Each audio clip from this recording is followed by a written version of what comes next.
Bago po tayo magtungo sa ating weather forecast, meron pa rin tayong update regarding po sa mga potensyal na weather disturbance or bagyo na papasok ng ating Philippine Area of Responsibility sa loob ng 2 linggo. Simula po bukas hanggang early next week, Monday, possible po ang pamumuo pa rin ng low pressure area dito po sa may northeastern boundary po ng ating area of responsibility. Dito at saka po dito sa may far east of Mindanao, sa may southeast of Guam, sa labas po ng ating Philippine Area of Responsibility. This weather disturbance po na nasa loob ng ating PAR, posibleng mabuo bilang isang mahinang bagyo simula po sa Lunes hanggang sa Miyerkules. Pero kung makikita po natin sa ating latest track, ay hindi naman po ito magla-landfall, subalit may possible enhancement ng habagat dito sa may northern and central Luzon by early next week. Habang nasa malayong parte naman ng ating bansa ay wala namang direktang epekto pa sa ating bansa habang kumikilos pa northwest dito sa may Philippine Sea.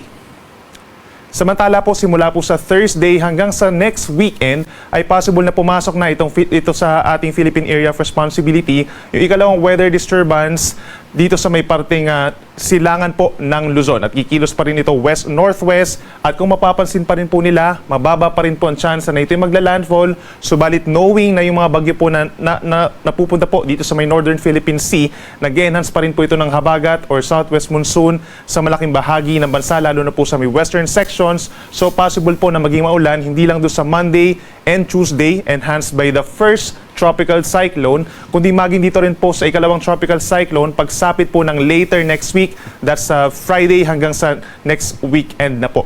Pwede pa rin po magbago yung ating mga scenarios regarding these two weather disturbances, kaya patuloy po magantabay sa ating mga updates.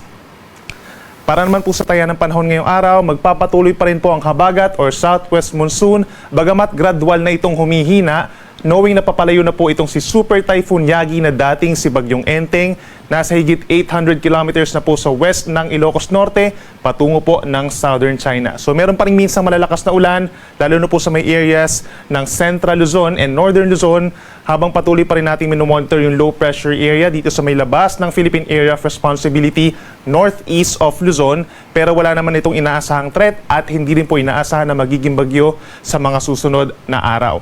Yung cloud clusters pa rin dito sa may Northern Luzon ang patuloy nating binabantayan for possible formation as a tropical cyclone. For today po, asahan pa rin po ang maulang panahon at aasahan pa rin yung mga heavy rainfall warnings over Pangasinan, Zambales, and Bataan. Epekto po yan ng southwest monsoon or habagat. May threat din po ng mga pagbaha pa rin or pagguho ng lupa, lalo na sa mga low-lying areas at saka sa mga bulubundukin na lugar respectively. Asahan din po ang makulimlim na panahon sa halos buong Luzon, sa natitirang bahagi ng Luzon, particularly dito sa may Mimaropa, ganyan din sa Calabarzon, Metro Manila, natitirang bahagi ng Central Luzon, rest of Ilocos Region and Cordillera Administrative Region, as well as Batanes and Babuyan Islands. Epekto rin po yan ng habagat plus the trough of Super Typhoon Yagi.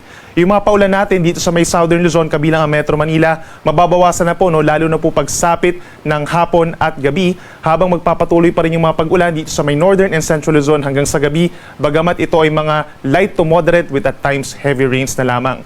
Kaya mag-ingat pa rin po at make sure na meron tayong dalang payong at pananggalang sa ulan gaya ng kapote kung lalabas po ng bahay for today.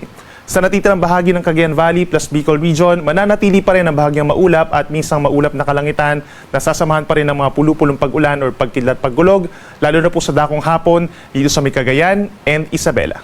For Metro Manila, temperature is from 25 to 29 degrees Celsius, habang sa Baguio City naman ay mula 17 to 21 degrees Celsius. Sa ating mga kababayan po sa Palawan, lalo na sa may northern portion, asahan pa rin po ang mataas na tsansa ng mga light to moderate rains ngayong umaga hanggang tanghali, pero malaking bahagi na ng probinsya mag-i-improve po ang weather pagsapit ng hapon at gabi. Sa malaking bahagi ng Visayas, mananatiling bahagyang maulap at madalas maaraw, umaga hanggang tanghali, at pagsapit lamang ng hapon hanggang sa gabi, meron lamang mga ilang areas po na magkakaroon ng mga saglit na pag-ulan or pagkidlat pagkulog. Temperature naman natin dito sa Metro Cebu, medyo mainit, 26 to 32 degrees Celsius. And speaking of mainit, ang ating malaking bahagi po ng Mindanao mananatiling mainit at malinsangan pagsapit ng tanghali at maaraw, umaga hanggang hapon.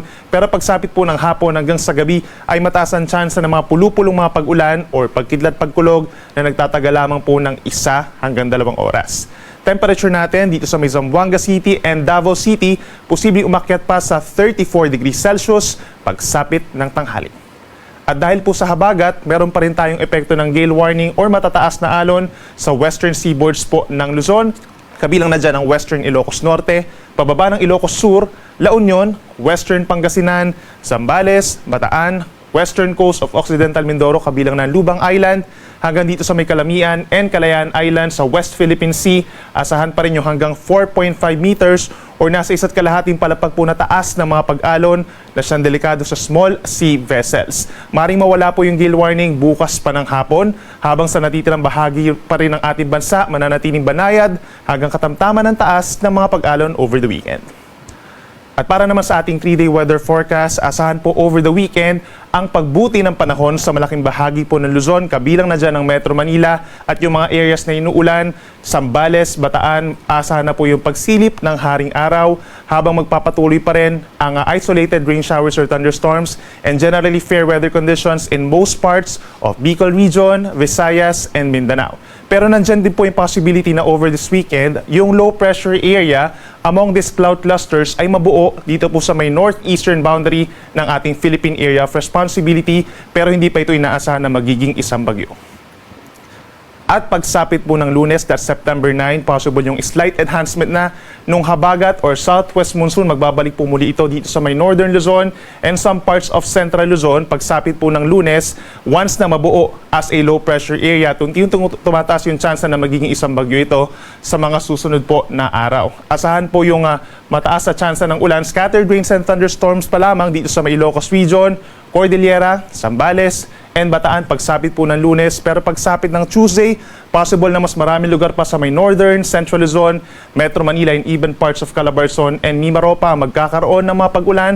So lagi mag-antabay sa ating mga updates. Sunrise pa rin natin is 5:44 in the morning and sunset 6:04 ng gabi mamaya.